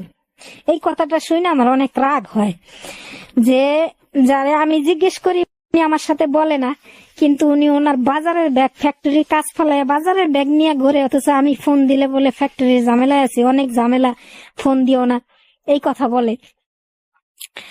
বলার পরে আমি ওনার ফোন দিই, ওই আমার রাগ হওয়ার পরে ওনার ফোন দিয়ে আমি ওনার অনেক বকাঝকা করি যে এগুলা তো ভালো না। তারপরে আমার ভাই ব্রাদারে তোমার কাছে আমার বিয়ে দিতে চান, এক সূত্রে সম্পর্ক ছিল না, কিন্তু জোরপুর বিয়ে করলাম তোমার আমি একা, তারপরে ভালোই সংসারটা চলছে, দুজনের ভালোবাসা ভালোই ছিল, সম্পর্ক ভালোই ছিল। তুমি যদি এখন এরকম করো তাহলে আমার ভাই ব্রাদারও তো আমার জায়গা দিব না, আমি তাদের সাথে এই কথাটা আমি কোনোদিন বলতেও পারবো না যে সে এরকম করে। কয় না এগুলা নিয়ে তুমি মাথা ঘামবে না, এগুলা কারো কাছে বইলো না, এগুলা বললে মানুষ খারাপ করবো, তুমি চুপ থাকো তো, কোনো কিছু হবে না। তারপরে আরেকদিন আমি ফোন দিছি, তো ওই ফোনটা আবার ওই আমার ফুফা শাশুড়ি ধরার পরে বলতেছে যে ওরে ফোন দিছ কেন? আমি কি কেন, আমার দরকার আছে? কয় না ও কথা বলতে পারবো না, ও তো আমার মেয়ের সাথে ল্যাপের নিচে ঘুমাই আছে, এই কথা বলতেছে। এইটা বলার পরে, শোনার পরে বলেন যে কোন মেয়ের মাথাটা ঠিক থাকে যে ওই ফুপু বলতেছে তার মেয়ের সাথে এক ল্যাপের নিচে ঘুমাই আছে। পরে আমি অনেক চিল্লাচিল্লি করি, তো উনি ফোনটা রাইখা দেয়, আমার শাশুড়ির সাথে এসে আমি চিল্লাই যে আপনার ছেলে যেগুলা করতেছে, আমার 2টা সন্তান হয়েছে, যা করার আগেই ছিল, আমার বিয়ের পরেই তো আর সন্তান নেই, বিয়ের 3 বছর পরে আমার সন্তান হয়েছে। আমি যদি দেখতে খারাপ থাকি যাই থাকি, সে আমার আগে এগুলা করতো, আমার 2টা সন্তান হওয়ার পরে কেন এইসব করব? পরে এগুলা বলার পরে আমার শাশুড়ি হয়তো কাউরে জানাইছে কিংবা ফোন দা বলছে, আমি বলতে পারি না, কিংবা আমার নন্দে বলছে, কিন্তু পরের দিন দেখি কি আমার হাজবেন্ড আর ওই ফুফা শাশুড়ি তার মেয়ে দুপুরবেলা বাড়িতে উপস্থিত হওয়ার পরে আশ্চর্য হয়ে গেছি যে তাদের সাথে উনি বাড়িতে এসে এই টাইমে উপস্থিত, উনি ফ্যাক্টরি ঝামেলায় ব্যস্ত থাকে, তা কিভাবে আসলো? আসার পরে মনে করেন আমার শ্বশুর বাড়িটা এরকম লম্বা করে বাড়ি, আশেপাশে অনেক বাড়ি, অনেক ভিড় জমা গেল। ভিড় জমলে এরকম যে একজন মরা মানুষ আসলে যেমন সব মানুষ দেখতে আসে, এরকম ভিড় জমা গেছে। আর এরকম একটা রব হয়ে গেল যে রহিমার মেয়েরে বিয়ে করছে অমুকে, আমার হাজবেন্ডের নাম নিয়ে বলতেছে অমুকে বিয়ে করছে, বউ নিয়ে আসছে। আসার পরে আমার ফুপার শাশুড়ি আমার এরকম ঝাড়া ঝাড়লো খুব, আমার বাপ মা তুইলা অমুক তমুক হান তান, আমি দেখতে ভালো না, একটা সুন্দর ছেলে পায়া ঝুইলা গেছি গলায়, তমুক ইচ্ছা মতো আমারে বকলো। বকার পরে বাপ মায় কেমন মায়া বানাইছে, কেমন শিক্ষা দিছে, একটা ছেলে পাইলেই জুইলা পড়ছে, তার বাপ মার খোঁজ নেয় নাই, কিছু নেয় নাই, মানে যত খারাপ কথা আছে, যত খারাপ ইঙ্গিত দিয়ে সে আমার বকলো। আমার হাজবেন্ড একটা টু শব্দ করলো না। আশেপাশে আমার চাচি শাশুড়িরা বলছে, এগুলা কি বলতেছেন বউরে আপনি, আর বউর খারাপের কি দেখছেন, মানে এরকম করে বকে হ্যাঁ থামাই দেয়। মানে আমার এই ফুপা শাশুড়িটা এরকম, মনে করেন 10টা পুরুষ মানুষের কাছে ফেল, এরকম দরজাল টাইপের আর কি। বয় তো কেউ কথা বলতেছে না। আমার শ্বশুর শাশুড়ি আমার ননদ মনে করেন কেউ কোনো কথা বললো না, আমার হাজবেন্ড একটা কথা বললো না। আমি খালি শুই না ওজরে কাঁদলাম আমার 2 বাচ্চারে কোলে নিয়ে। পরে যাই হোক ঘন্টা 2 এরকম করার পরে আমার হাজবেন্ড ঘরে আইলো। পরে আমি জিজ্ঞাসা করলাম, ব্যাপার কি, তুমি ওদের সাথে আসছো কেন, এরকম এরকম, আর এগুলা কি? কয় তুমি গ্রামে ছড়াইছো কেন? এজন্য তোমার বিচার করার জন্য আসছি। তুমি কি গ্রামে কি ছড়াইছি? কয় গ্রামে ছড়াইছো তার মেয়ের সাথে আমার সম্পর্ক, তো এটা এখন বিচার হইব না? আমি কি এটা আবার তুমি সম্পর্ক করো তো ছড়ানোর কি আছে? তার মেয়ের সাথে তুমি সম্পর্ক করো বা না করো এটা ব্যাপার না, কিন্তু তার বাসায় কেন যাও? কারণ আমার ফুপুর বাসায় আমি যাইতেই পারি। আমি কি ফুপুর বাসায় যাইতেই পারি, তাহলে উনি কেন আমারে বলে যে আমার মেয়ের লেপের নিচে তোমার স্বামী ঘুমাই আছে? তাহলে এই কথার মানে কি? কোটা তোমারে খেপানোর জন্য বলছে? কারণ কি আমার খেপানোর জন্য উনি বলবো? উনি কি আমার বিয়ান লাগে যিনি আমার খেপাইবো? বলতেছে কথাবার্তা বললো না, চুপ থাকো, উনি যেমনি বললে শুনো, কোনো কথা বললো না। আমি তোমার চুপ থাকতে বলি, চুপ থাকো, সব ঠিক হয়ে যাবে, এমনি বলতেছে। তো বলতেছে উনি আবার সেই রাত্রে বিকালে খাওয়া দাওয়া করলো, রাত্রে খাওয়া দাওয়া করে শুয়ে আছে। উনি আবার এসে ডাইকে নিয়ে গেল। ডাইকে নিয়ে বলতেছে যে সকালে আমরা যাবো, তুই সকালে আমরা জানি গা। তখন আমি বলতেছি তুমি ওনাদের সাথে যাইতে পারবে না, তুমি একা যাইবা। তাই বলতেছে না আমি একা যাবো, ওদের সাথে যাবো। ওরা টাঙ্গাইল যাইবো, আমি ওদের সাথে টাঙ্গাইল যাই, ওখান থেকে আমি ঢাকা চলে যাবো, টাঙ্গাইল থাকবো। আমি বলতেছি না, উনি তো তোমাদের সাথে, ওনাদের সাথে তোমারও যাইতে দিম না, আর ওরাও তোমার সাথে যাইতে পারবো না। তো এই কথা বলে না, কয় কি না তুমি চুপ থাকো, আমি যাইতেছি, কোনো সমস্যা নাই, তুমি দেখো, আর কোনো সমস্যা নাই, তুমি এদিকে সামলাও, তুমি চুপচাপ থাকো, কারোর সাথে তুমি কোনো কথা বইলো না, যেমনি চলতে বলি এমনি চলো। তুমি কেন চুপ থাকার কি আছে? তুমি ওদের সাথে এরকম করবা, আর এটা আমি বলতে পারবো না, আমি তোমার স্ত্রী হইয়া। আর কোনো কথা না বলে উনি চলে আসে। চলে আসার পরে আমি শুনি কি যে ওই মেয়ে আরো ঢাকায় চলে আসে, আর ওই ফুপা শাশুড়ি হলো থাকে। থাকার পরে বুদ্ধি করে যে আমার 2 ছেলে মেয়েরে রাইখা, আমার তো বিয়ের কোনো কাবিন নেই, তা আমি কি করতে পারবো? 2 ছেলে মেয়েরে রাইখা আমার ওখান থেকে ওই ফুপা শাশুড়ি দৌড়াই দিব। এই কথাগুলো আবার আমি শুনি, আমার ফুপা শাশুড়ি বলে যাদের কাছে, ওরা আমার কাছে বলে, তা আমি বিশ্বাস করি না। পরে দেখি কি আমার শাশুড়ি শ্বশুর আমার সাথে তেমন একটা ভালো ব্যবহার করে না, কথা বলে না, আমার আড়ালে কথা বলে, আমার নন্দ আমার আড়ালে কথা বলে, এগুলো আবার আমি শুনতে পাই।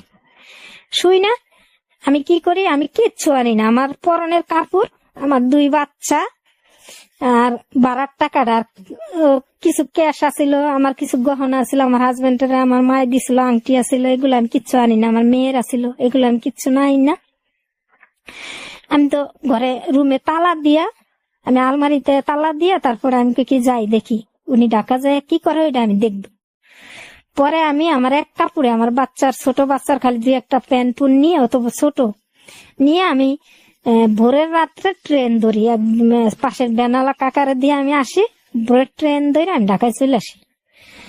ঢাকায় এসে আমি 9টার দিকে নাইমা ওনারে ফোন দেই যে আমি ঢাকায় আসছি এরকম। তো কয় তুমি কেন ঢাকা আসছো? আমাকে আমার দরকার আছে। পরে আমার বড় ভাইরে ফোন দেই যে ভাই এরকম এরকম, ও নাকি ওই ফুপা শাশুড়ির কথা বলি যে ওর মেয়েরে বিয়ে করছে, দেশ বইরা ছাড়াই গেছে, আমি আসছি ঢাকায়, আপনি ফ্যাক্টরিতে আসেন। বড় ভাই বলতেছে যে আমারও ফ্যাক্টরিতে কিছু কাজ আছে, আমি আমার ফ্যাক্টরির কাজ ছাইরা তারপরে আমি ওখানে আসবো।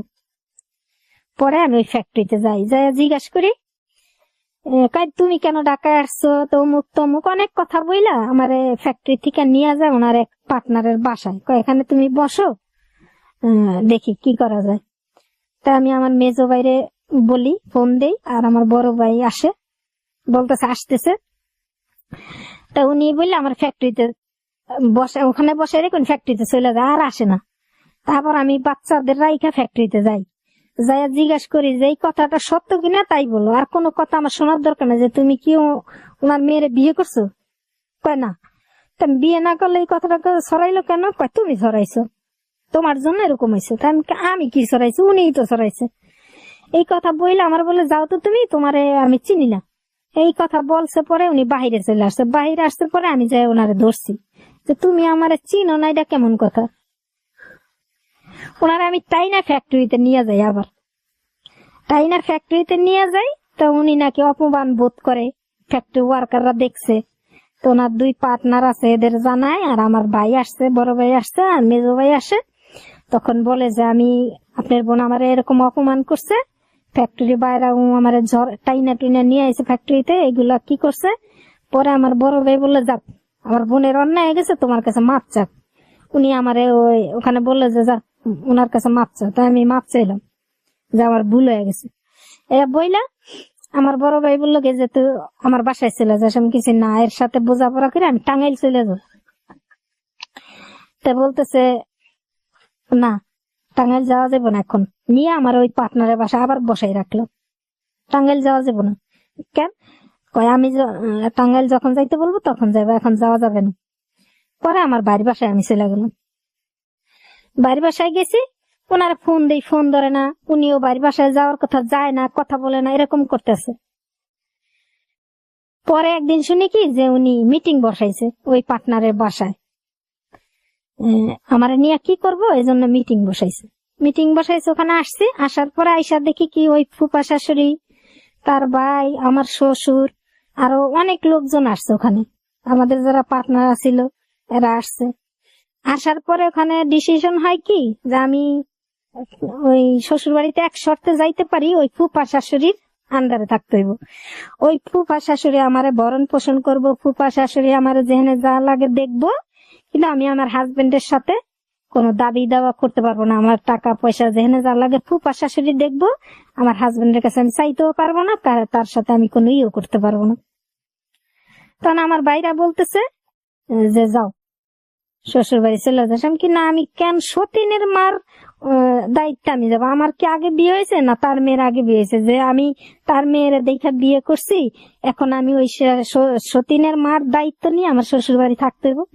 কিন্তু আমার শ্বশুর আছে, আমার হাজবেন্ড আছে, কেউ আমার তখন বলে না যে তুমি ওনাদের দায়িত্ব কেন যাইবা, তুমি আমাদের দায়িত্বে চলো, কিংবা তোমারও কারো দায়িত্ব লাগবে কেন? তোমার হাজবেন্ড তোমার ভরণ পোষণ করবে, তুমি ওখানে থাকবা, কেউ বলে না। পরে আমি যাই না। পরে না যাই, আমি কিছু আমি সতীনের মার দায়িত্ব যাব না, কারণ আমি সতীন দেখা তো বিয়ে বসি নেই। এই কথা বলার পরে কথা কাটাকাটি হওয়ার পরে তোর বলতেছে তাহলে না গেলে যা ইচ্ছা তাই করো, আমি তোমাদের চিনিও না, তোমাদের সাথে আমার কোনো সম্পর্কও নাই। এই কথা বলার পরে মনে করেন আমি তো অনেক কষ্ট লাগলো যে কিভাবে 2টা সন্তান সে বলে তোমাদের চিনি না। কিন্তু আমার মেয়েটা তখন খুব জোরে চিল্লায় আব্বু আব্বু কইরা, সে ধরে না। না ধরা সত্ত্বে আমি আমার ভাইয়ের বাসায়, আমার ভাই নিয়ে যায়, ওখানে যাই। যাওয়ার পরে আমার খুব কষ্ট লাগে 2 সন্তানের মুখের দিকে তাকাইয়া, যে কিভাবে বললো যে তোমাদের আমি চিনি না, তোমরা আমার সন্তান না, আর আমি বিয়ে করিনি। পরে অনেক কান্নাকাটি করি আমি। পরে নিজেই বুঝ দেই যে যাক 2 সন্তানের জন্য তো আমার বাঁচতে হইব, দেখি কি করা যায়। পরে এক লয়ারের সাথে আমি আলাপ করি। তো উনি বলে কি যে তোমাদের বিয়ের যখন রেজিস্ট্রি কাবিন নাই, এমনি সরাদা বিয়ে হয়েছে, তাহলে তোমাদের একটা প্রমাণ লাগবে যে তোমরা বিয়ে করছো। তাহলে আমি কি প্রমাণটা কিভাবে জোগাড় করা যায়, আপনি আমার বুদ্ধি দেন। উনি বলতেছে প্রমাণটা জোগাড় করতে পারো, তুমি যে এলাকায় তোমার এই হাজবেন্ড ব্যবসা করে ওই এলাকায় তুমি কমিশনারের কার্যালয়ে যায় একটা মিটিং ডাকো। যখন তোমারে বলছে চিনি না, তখন এই 2 বাচ্চারা তো তার ভরণ পোষণ করতে হবে, ওইভাবে একটা মিটিং ডাকাও। মিটিং ডাকাইলে দেখবা ওখানে তোমার কিছু মানে লিখিত পরিত হইব, তখন তুমি ওই কাগজ দিয়া কিছু করতে পারবা। পরে আমি ওই ওনার কথা মতো মিটিং ডাকাই। ওই মিটিং এ আর কি হয়, কমিশনার যে 2 বাচ্চার এসে মান্থলি 3000 টাকা দিব, আমার কোনো ভরণ পোষণ দিব না, 3000 টাকা করে 2 ছেলে মেয়েরে দিব, এটাই তার কথা। ওইভাবে লিখিত হয়ে গেল। লিখিত হওয়ার পরে ওই 3,000 টাকা আমার দিয়ে দিল, আর কাগজ দিয়ে দিল যে এই যে লিখিত হলো মান্থলি তুমি 3,000 টাকা করে নিয়ে যাবে। সেও যদি না দেয়, কমিশনার বললো যে আমার কাছ থেকে নিয়ে যাবে। তখন আমার ভাই ব্রাদার তো আমার উপরে খুব রাগ যে এভাবে বিয়ে হইলো, তারপরে এখন যদি এরকম হয় মানুষে কি বলবো, মান সম্মান নষ্ট হয়ে যাইব। পরে আমার বড় ভাইয়ের বাসায় আমি থাকতেছি, পরে আমি ওইভাবে এই লয়ারের সাথে আবার দেখাইলাম কাগজটা, বললাম যে এরকম এরকম। তুমি বললো যে এই কাগজ নিয়ে তুমি এক মামলা করতে পারো। তো মামলা করলে তো অনেক যায় ঝামেলা, টাকা পয়সার ব্যাপার। উনি যখন আমারে বইলা দিচ্ছে ডাইরেক্ট আমার চিনে না, কারণ আমারে না চিনুক, 2 বাচ্চা চিনানোর জন্য তো আমার এই পত্র বাইচাই নিতে হইব। পরে আমি ওই যেভাবে যেভাবে দৌড়ান লাগে কারো কাছে, মনে করেন বড় বড় লোকজন ধইরা কি কইরা 2 থানার লোক নিয়ে ওনারা আমি অ্যারেস্ট করে মামলাটা করি। করার পরে ওনারে রিমান্ডে আনে। রিমান্ডে আনলে আমার মা টাকা দিয়ে রিমান্ড ফিরাইয়া কয় কি ছেলে হিসাবে তো হে ভালো, দোষ হয়েছে ওই মহিলার আর মহিলার মাইয়ার। এই লোকটা নির্দোষ, এই ছেলেটারে কেন আমরা রিমান্ডে মারবো? আমার মা টাকা দিয়া তার রিমান্ডারে ফিরাই দেয়। তারপরে কোর্টে মামলাটা ওনারা হাজিরায় কোর্টে তোলে, আমিও যাই। তখন উনি বলে যে হ্যাঁ আমি চিনি না, আমি বিয়ে করি নাই, আমি আনম্যারিড। তখন এইগুলা বইলা আরেকটা ডেট ফালাই দে। ডেট ফালানোর পরে আমার এদিকে আমার মা খুব অসুস্থ হয়ে যায়, শ্বাসের রুগী। ওনারা হাসপাতালে ভর্তি করি, আমি আর মামলার কাছে যাই না। না যাওয়ার সত্ত্বে উনি 20 দিন পরে জামিনে চলে আসে। জামিনে চলে আসার পরে আমার ভাই ব্রাদার আমার বাড়িতে তাদের বাসা থেকে বের করে দেয়, 2 ছেলে মেয়ে নিয়ে। বলে যে কি মামলা করলি, মান সম্মান খুয়ালি, কোর্ট কাছারি করলি, কিন্তু আসামি জামিন পেল কিভাবে? আমার থাকারও জায়গা নাই, 2 সন্তান নিয়ে আমার মা হচ্ছে কান্নাকাটি করে। পরে আমি কি করবো, তাই আমি বলছি যে আমার একটু সময় দেন, দেখি মামলাটা আমি কি করতে পারি। পরে অনেক লোকের কাছে দৌড়াইলাম। অসহায় থাকলে মনে করেন যেখানেই যাই সবাই দর না ধরলে দূর দূর করে, কত কথা শোনায়। তারপরেও কিছু ভালো মানুষ আছে। এক লোকের সাহায্যে আমি এক মন্ত্রীর বাসায় যাই। জোবাইদুর রহমান ছিল বিএনপির সিনিয়র কর্মকর্তা। উনার আল্লাহ ভালো করুক, বেস্তে নসিব করুক। উনি আমারে মানে অনেকদিন যাতায়াতের পরে ওনার দেখা পাই, পরে উনি আমার চার্জশিটটা করাই দেয় ফোন দিয়া বিনা টাকায়। থানায় গেলে বলে 20,000 টাকা দেন, চার্জশিট কইরা দেই।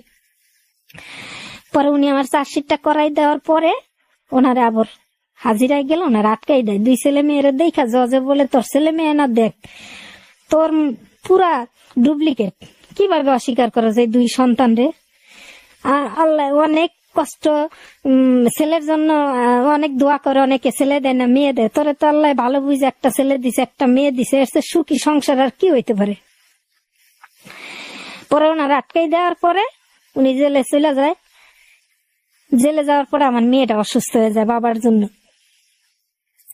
আমার মেয়ে কথা বলে না, খায় না, ঘুমায় না। সবাই জিজ্ঞেস করলে মাথা উঁচা নিচা করে, শুধু যদি জিজ্ঞাসা করে খাবার খাবি, মাথা নিচা করে, না খাইলে এরকম না করে যে আমি খাবো না। পরে দিয়ে আস্তে আস্তে মেয়েটা শুকায়ও যায়, কথা বলে না, ঘুমায় না ঠিক মতো, বাথরুমে যায় কান্না করে। পরে উপায় নেই, কি করব। পরে আমার মেজো ভাইরে বললাম যে আমার টাকা পয়সা তো দিবেন না, তা আমার বাপ তো নাই, বাপের কাইলে কিছু সম্পত্তি তো পামু, ওই জমিটা রাইখে আমার কিছু টাকা দেন। তখন উনি আমারে ওই জমিটা নিয়ে নেওয়ার যায় 20,000 টাকা দেয়। দিলে আমি মেয়েটারে চিকিৎসা করাই, মানে ডাক্তারের কাছে নেই।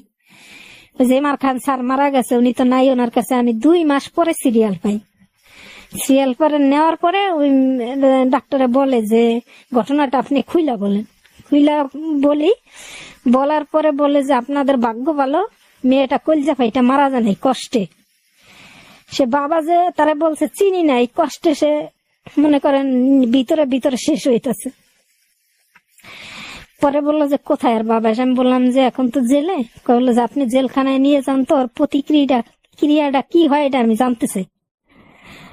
পরে ছেলেটা আমার কুলে, মেয়েটা হাতে ধরিয়া এরকম জেলখানায় দৌড়াদৌড়ি করি। তাই যখন দেখা পায় ওর বাবার, খুব হাসে, বাবার সাথে কথা বলে। বাবার হাত ছাড়তে চায় না, তখন বলে আব্বু তুমি কবে আসবা, তোমার ছাড়া ভালো লাগে না। তখন আবার ওই ডাক্তারের কাছে এসে আমি বলি, বলার পরে বললো যে আপনি কি স্যাক্রিফাইস করতে পারবেন না এই সন্তানের জন্য, আপনি প্রথম সন্তান, ওই লোকেরা বের করেন। আপনি বের করলে মেয়ের কাছে আসা যাওয়া করলে সে তো আসবো না, সে এক কথাই বলে চিনে না। আর মামলা করছে যখন, মামলার মাধ্যমে নিষ্পত্তি হইতে বলে, এমনি এসে বের হবে না। পরে তারপরে আমি জেলখানায় যাই, ওরা প্রতি সপ্তাহে আমার মেয়েরে নিয়ে দেখাইতে যাইতে হয়। দেখাই, ও খুব খুশি হয়, হাসে, কথা বলে। পরে আমি জিজ্ঞাসা করি যে তুমি কি করবা, তাই বললে যে আমার ছাড়াও, তারপরে বের করো, তারপরে কি করবো আমি বলবো। সে আমি কিছু না, তোমার আমি ছাড়াম এক শর্তে, ওই মেয়েরে তুমি 10 লাখ টাকা কাবিন দা, কোর্ট কাবিন করছো, আমার 10 লাখ টাকার দরকার নেই, আমার তো বিয়ের কাবিন নেই, আমার 5 লাখ টাকা কাবিন দাও, তাহলে আমি তোমার বের করি। স্বীকার হয় না, বের হয়ে নেই, দেখা যাক। এরম করতে করতে এক পর্যায়ে সে বের হয়, বের করি মানে আমি মামলার ধারে কাছে আর যাই না। আমার খুব কষ্ট লাগে মেয়ের কথাটা মনে উঠলে, যে ও খুব কষ্ট পায়, এজন্য আমি মামলার কাছে আর যাই না। পরে 1 বছর পরে উনি বের হয়। বের হওয়ার পরে উনি আমারে 2-3 মাস পরে ফোন দেয়। ফোন দেওয়ার পরে জিজ্ঞেস করে আমার ছেলে মেয়ে কিরকম আছে। পরে আমি বলি যে এই অবস্থা ছেলে মেয়ের, মেয়ে তো এরকম। পরে উনি আমার উত্তরা নর্থ টাওয়ারে বলে যে ছেলে মেয়ে নিয়ে আইসো। পরে আমি যাই, ছেলে মেয়ে নিয়ে যাই ওনার কাছে। যাওয়ার পরে উনি বলে যে এখান থেকে আমি ছেলে মেয়েরে মান্থলি 2-3 হাজার টাকা করে খরচ দিব, আমার ছেলে মেয়েরে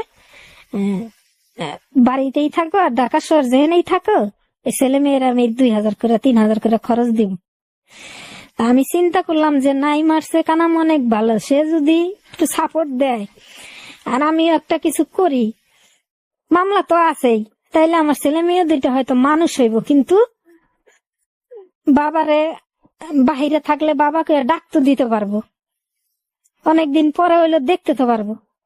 কিন্তু আমার ভাই ব্রাদার আমি মামলা করে তো অনেক রাগ, যে মামলা করা যাবে না, যদি একটা কিছু করতে হয় আমরা করবো, ওরে হয়তো রক কেটে দিব, চোখ উঠাই দিব, কয় মার্ডার, চোখ উঠাইলে জেল ফাঁস হয় না, মার্ডার না করলেই তো এসব কামাই করে জানি না খাইতে পারে আর ওই বোর চেহারা না দেখতে পারে।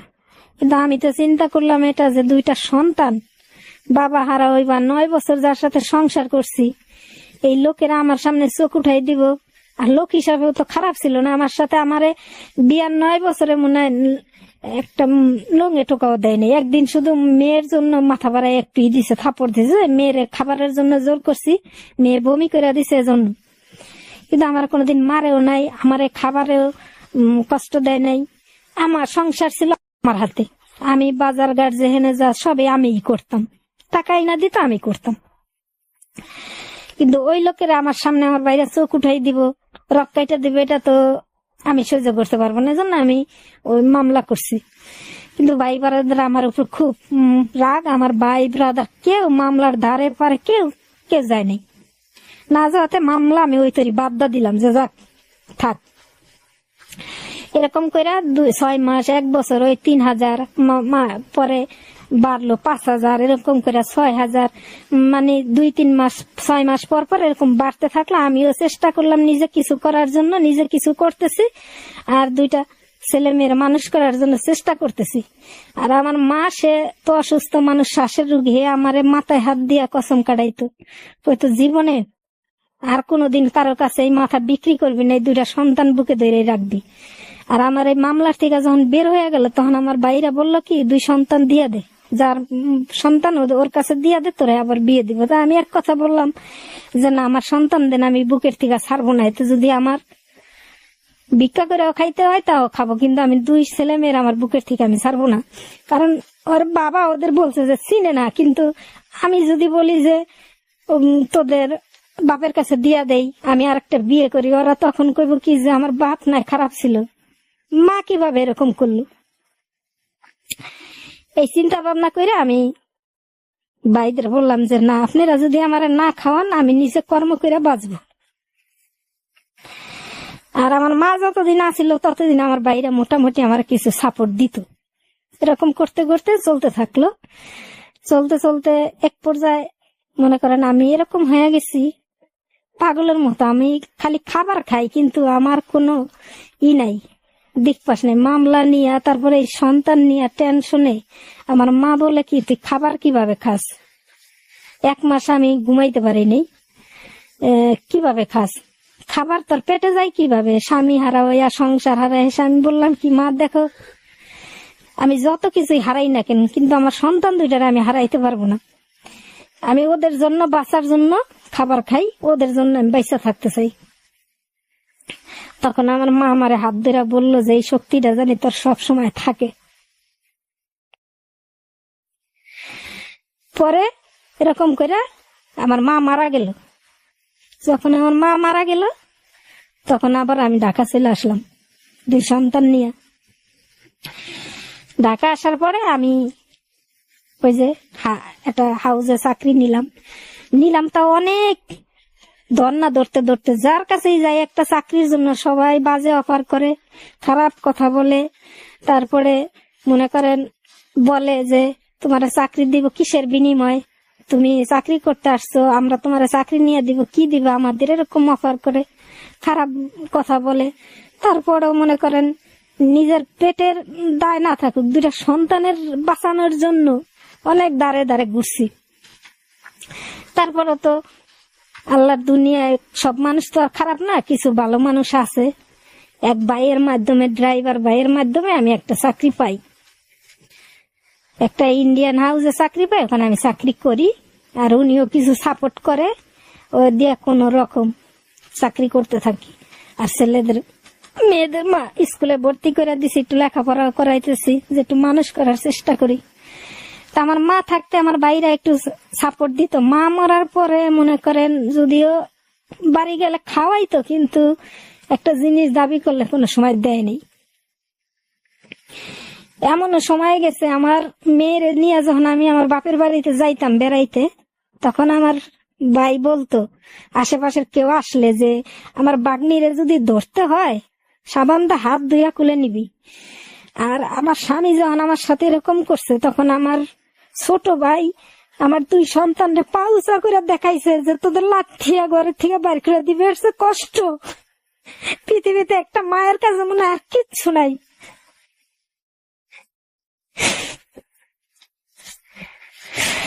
তারপরও আমি প্রতিবাদ করি নাই যে যাক, ওর বাপের জন্য যখন ওদের এত দুঃখ কষ্ট সহ্য করতে হয়েছে, করুক, একদিন না একদিন আল্লাহ ওদের মানুষ করবোই। আমি যদি ওদের পিছনে পরিশ্রম করি তাইলে ওরা মানুষ হবেই ইনশাল্লাহ। আজকে আমার মেয়ে ঢাকা ভার্সিটির স্টুডেন্ট, আমার এই ত্যাগ স্বীকার করার জন্য।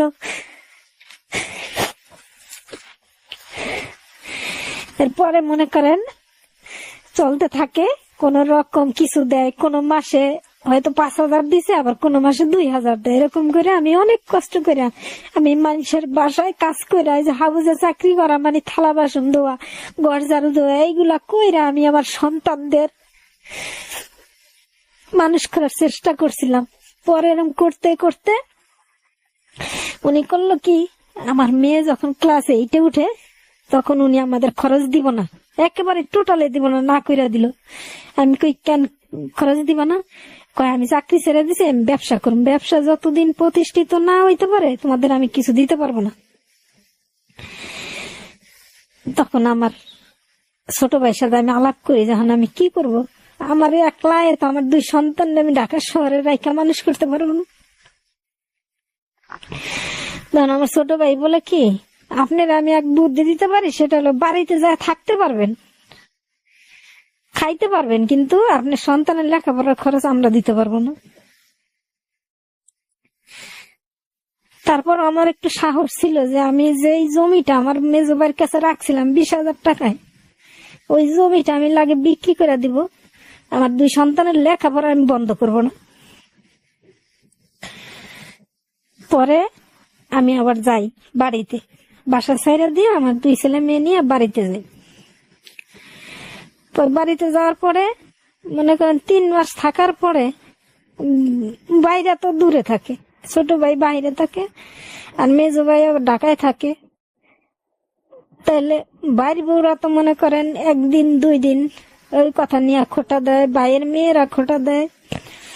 আমার ছেলেরে বলে যে তোরা এনাইছ কেন, তোর মায় না বাপের বাড়ি আইতে পারবো, তোদের তো এখানে কোনো জায়গা নেই, তোরা তো উড়ুইরা। এই কথা শুই না আমার ছেলে খুব কষ্ট পায়, এসে আমার কাছে বলে আম্মু, আমার আপু বলে আমাদের তো এখানে কোনো জায়গা নাই।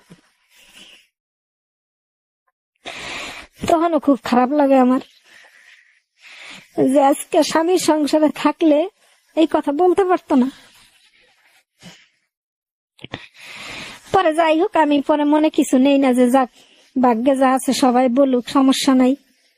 ছেলে মেয়ে দুইটার তো আমি মানুষ করি করে বাপের বাড়ি, তো তখন আমি থাকতে পারি না। পরে আমাদের বাজারের কাছে আমি একটা বাসা ভাড়া নিয়ে মেজবের কাছে ওই জমিটা আমি বিক্রি করে আমার ছেলে মেয়ের নিয়ে ওখানে থাইকে আমার মেয়ের আমি ওখান থেকে ম্যাট্রিক পরীক্ষা দেওয়াই দিয়ে আবার আমার মেয়ের ঢাকায় যখন চান্স পায় আবার ঢাকায় আসি। তখন আবার উনি কিছু কিছু টাকা আমাদের দেওয়া শুরু করে, কিছু দেয়। দেওয়ার পরে উনি বলতেছে কি যে আমি বাইরে চলে যাম, ব্যবসায় এরকম ইনকাম হয় না, আমি বাইরে চলে যাম। তাই আমি কি আমার সবকিছু রেডি হয়ে গেছে না, আমি লন্ডনে যাইতেছি 15 লাখ টাকা দিয়ে। তাই এটা কি বললো, মানুষ না বলে আইলস না কইরা কেউ ইউরোপ কান্ট্রিতে ঢুকতে পারে না, তুমি কিভাবে ঢুকবা? আমার লোক আছে, আমার লোক ঢুকাই দিব, আমরা পৌঁছাই দিব ওই পর্যন্ত। তখন উনি আমার রিকোয়েস্ট করে যে আমি তো যাব, লন্ডন গেলে তার সমস্যা নাই, আমার কিছু আমার টিকিটের টাকায় শর্ট পড়ে গেছে, আমার কিছু টাকা ম্যানেজ করে দেব। তা আমি কোথায় টাকা পাবো? কই দেখো না কারো কাছ থেকে ম্যানেজ করে। তা আমি যখন যে চাকরি করতাম, তো ওই সূত্রে আমার একজনের সাথে পরিচয় হয়, ওর বাড়ি মাদারীপুরে। ওই মেয়েটা আবার আমার বড় বোনের মতো জানে। তো ওর সাথে আলাপ করি, আলাপ করার পর ও বলে কি যে আপা দেখেন, যাই হোক আপনাকে তো কিছু খরচ দেয়, এমন লোক আছে যে স্বামী কোনো খবরই নেয় না, কিছুই করে না, মাঝে মধ্যে তো দেয় আপনাকে। তাও যদি অন্য বিপদে পড়ছে, টিকিটটা 15 লাখ টাকা বাদ হয়ে যাবে, টিকিটটা না করে যাইতে পারলে তাই আপনি ম্যানেজ করে দেন। তো ওর আমি বললাম কি যে দেখ আমার তো টাকা পয়সা নেই, আর আমার ভাই ব্রাদার আমার দিব না, তা আমি এখন কি করতে পারি? তো বললো যে এক লোকে সুদে টাকা দেয়, আপনি নিয়ে দেন। তা আমি কি কত টাকা লাগবে? তো উনি আমার বললো 50,000 টাকা লাগবে। তাই আমি বললাম আমি তো চাকরি করি, তা সুদটা চালাই যেতে পারবো, তুমি আসল টাকাটা আমার দিয়া দিও। করলো যে না বেশি না, আমি যাই পৌঁছাইলে তো তুমি 3 মাসের সময় নিও। 3 মাসের সময় নিয়ে ওনার আমি 50,000 টাকা আইনা দিই। তা আনার পরে উনি ওই দেশে আর যাইতে পারে না, ওনারে নাকি 1 মাস পরে খবর পাই যে ওনারে ফিলিপাইনে ফালাই রাখছে, উনি বসা। পরে আমি অনেক রাগারাগি করলাম যে আমি তোমার টাকা আইনা দিলাম, তুমি তো আমার এই খরচ দিতে পারো না, আমার ছেলে মেয়েরা আবরাহ আমার এই বিপদে ফালাইয়া টাকাটা আইনা দিলাম, তুমি এখন কি করবা? আচ্ছা আমি ফিলিপাইনে একটা কিছু করতেছি, ওনারা আমার কিছু টাকা দিব, আমি হয়তো ব্যবসা ট্যাবসা করবো, তখন টাকাটা দিয়ে দিব। দেওয়ার পরে এরকম বলার পরে উনি মাস 6 চলে গেল। চলার পরেই মনে করেন 19 সালের শেষে করোনা চলে আসলো। ওখানে উনি 2টা দোকান নিছিল বলে, দোকান নিয়ে ব্যবসা 6 মাস আমাদের কিছু টাকা দিছে, সাপোর্ট দিছে। আমি একটা রুম নিয়ে মেয়ের কলেজে ভর্তি করে ছেলের বাড়িতে রাইখা আসছি, ভাইদের বাড়িতে। আমি মেয়ের নিয়ে থাকি, যে ছেলেটা আবার এইটা জিএসসি দিব, আর জিএসসি শেষ হইলে ঢাকায় নিয়ে আসবো। থাকতেছে এই 6 মাস উনি আমার কিছু হেল্প করলো, আর আমি তো নিজে কিছু করতেছি, হাউসে চাকরি বাকরি করি, চলে কোন রকম ডাল ভাত খেয়ে মেয়ে মানুষ করবো এই আশায় কলেজে ভর্তি করে আসি। হুট করে ওনার করোনা শুরু হয়ে গেল। উনি বললো কি যে এখন তো আর আমি টাকা পয়সা দিতে পারবো না, হ্যাঁ আমি কি করব? আর উনি যে আমাদের টাকা পয়সা দিত, মনে করেন ওইটা ওনার ওই ছোট ওয়াইফরা উনি জানাইতো না, আর আমরাও কোনোদিন কারো কাছে বলিও নাই। উনি আমাদের নিষেধ করছিল যেন বলিনি। তা আমার ছোট ভাইয়ের সাথে আমি আলাপ করি, আলাপ করার বলে আমার ছোট ভাই বলে কি যে আমরা তো এমনি আপনার সারাক্ষণ হেল্প করতে পারবো না, সব সময় যে আজকে 10,000 কালকে 20,000 এরকম, কিন্তু আপনি বাপের যেটা সম্পত্তি পাইবেন ওটা আমাদের লেখা দেন, আপনার টাকা পয়সা বুঝাই দিয়ে দিই। পরে আমার 2 ছেলে মেয়ে নিয়ে বাসা ভাড়া খাওয়া, পরে আমার ছেলেরও যে শেষ হয়ে গেল, ওরে ঢাকায় নিয়ে আসলাম 19-এর শেষে। তিনজন মানুষের খাওয়া দাওয়া ঘর ভাড়া কিভাবে চলবো আমি আমার নিজেরই দিয়া। পরে আমি বললাম যে তাহলে তুই আমার কিছু কিছু টাকা দে, আমি তোরে লাস্টে টাকা দেওয়া এলে লেখা দিম। ও আমারে টাকা দেওয়া শুরু করলো। তো উনি আবার আমারে ফোন দা বললো কি যে করোনা শেষ হইলে আমি কিছু কিছু টাকা দিতে পারবো, দেখি দোকান চলে কিনা। মেয়ে মাঝে মাঝে ফোন দেয়, কথা বলে, তখন বলে দিব দিব, কিন্তু করোনার 3 বছরে উনি আমার 3 টাকাও দেয়নি। না দেওয়া নে উনি 21 সালে শুনি কি উনি দেশে চলে আসছে। আমি তো আমার বাড়ি থেকে কিছু কিছু আই না, কোন রকম ডাল ভাত, এমনও মাস যায় যে আমার ছেলে মেয়েরা ডিম মাছ খাওয়াইতে পারি না, ডাল ভাত ভত্তা দিয়া কোন রকম বাসা ভাড়া দিয়া জীবন যাপন করে চলতেছে 3 জন মানুষ করোনা। আর আমার ছেলেও বয়তে ভাত খায় না, একবেলা ভাত খায়, কয় করোনার মধ্যে যে খাবার না পাই ডেলি একবেলা ভাত খেয়ে থাকবো, তাও বাইসা থাকতে হইবে এই কথা বলে। ওইরকম করে চলতেছি, বাড়ি থেকে কিছু আনি, অমুকের থেকে কিছু আনি, সাহায্য মাহায্য নিয়ে অনেকের থেকে চললাম। 3 বছর পরে করোনা ওই যে 19 সালে শুরু হইলো, 20-21 সালের শেষে শুনি উনি দেশে আসছে। আমার শাশুড়ির কাছে শুনতে পাই আর কি। তো ওনারা ফোন দিলে ধরে না, ফোন দিলে ধরে না, অনেক 2-3 মাস পরে উনি ফোন ধরে। ধরার পরে উনি বলে যে আমি তো দোকান ওদিকে রাইখা একটু অসুবিধার জন্য আইসা পড়ছি, আমি আমার ফোন দিও না, আমার এদিকে একটু বিপদ আছে, আমার বিপদ কাইটা যাক। তাই কি উনি বলে না খুইলা। তারপর মেয়ে মাঝে মাঝে ফোন দেয়, কথা বলে, কিন্তু টাকা পয়সা দেয় না। হুট করে মেয়েরা মনে হয় জিজ্ঞেস করছে তোমরা কই থাকো, বলছে মেয়ে বলার পরে হুট করে একদিন শুনি উনি আমার ফোন দা বলে যে আমি এমন জায়গায় আছি, আমার এসে বাসায় নাও। পরে মেয়ের বললাম যে কে বলছে আমরা এখান থেকে, বললে যে আমি একদিন বলছিলাম, তাই আমি কেন উনি বাসায় আসবো, কয় আমি একটু আব্বুরে দেখবো, তুমি নিয়ে আসো। তো ছেলে আবার নিষেধ করে যে আনার দরকার নেই, বাসায় এসে উঠবো, পরে আবার যাইবো না, তো আমরা খাইতে পারি না, তারা কই জায়গা দিব। তখন মেয়ে বলে কি আম্মু আমি আব্বুর একটু দেখবো, তুমি নিয়ে আসো। পরে আমি যাই ওনারে নিয়ে আসি। আসার পরে উনি মনে করেন খাওয়া দাওয়া করে, তো বিকালের দিকে আবার চইলা যায়। পরে বলে যে বাসায় থাকবো, তাই আমি বলছি না থাকার নেই, আমরা একটা রুমে 3 জন মানুষ থাকি, অনেক কষ্ট করে চইলা যায়। চইলা যাওয়ার পরে মনে করেন মাসখানিক পরে দেখি উনি হুট করে আবার উনি বাসায় আসে। আসার পরে উনি মেয়েরা খুব কনভিন্স করে ফেলে, মেয়ে বলে যে না থাক আব্বু আমাদের বাসায় থাক। মেয়ে আবার ভক্ত, মেয়েরা উনি করে ফেলে। তা আমি বলছি না না বাসায় থাকা যাবে না, এমনি আমি অনেক কষ্ট করে চলি, তুমি টাকা পয়সা দেও না, আর আমাকে বাসায় থাকার দরকারও নাই। এরকম করে জোর করে উনি থাকলে 15 দিন থাকার বলে কি যে তোমার মা মারা গেছে, আমি দেখি নাই, কবরটাও দেখি না, আমি তোমাদের বাড়িতে একটু যাইতে চাই, দেখতে চাই।